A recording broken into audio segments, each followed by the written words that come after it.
Medigadda డ్యామేజీ 2020లోనే ప్రారంభమైందన్న CM Revanth comments కి కరీంనగర్ వేదికగా మాజీ సీఎం కేసీఆర్ కౌంటర్ ఇచ్చారు. మేడిగడ్డ పేరు చెప్పి బద్నాం చేయాలని చూస్తున్నారంటూ మండిపడ్డారు ఆయన.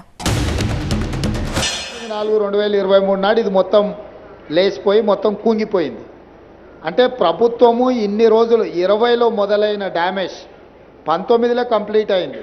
అంటే ఇమ్మీడియట్గా 20లోనే ప్రాజెక్టు పూర్తయిన వెంబడే సమస్యలు మొదలైనవి. అధికారులు లెటర్లు రాసినా అసలు ప్రభుత్వం పట్టించుకోకపోవడంతో ఈరోజు మొత్తం కుంగిపోయి కూలిపోయే కాడికి వచ్చింది. ఇప్పుడు సింపుల్గా మేము దిగిపోయినాం కాబట్టి మాకేం బాధ్యత లేదని కేసీఆర్ చెప్తున్నాడు. మా లయబిలిటీ పీరియడ్ అయిపోయింది కాబట్టి మాకేం సంబంధం లేదని ఎల్ఎన్టీ చెప్తుంది. కాళేశ్వరం ప్రాజెక్ట్ దానిలో మేడిగడ్డ బ్యారేజు 100 కాంపోనెంట్లలో అదొక చిన్న కాంపోనెంట్. దాంట్లో కొంచెం ఇసుక జారి 2 పిల్లర్లు కుంగినాయి.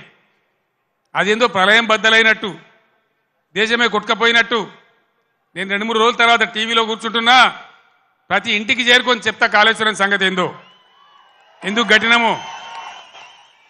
కాళేశ్వరం పుణ్యమే కదా ఎంత బ్రహ్మాండంగా ఈ జిల్లాలో నీళ్ళు వచ్చినాయి.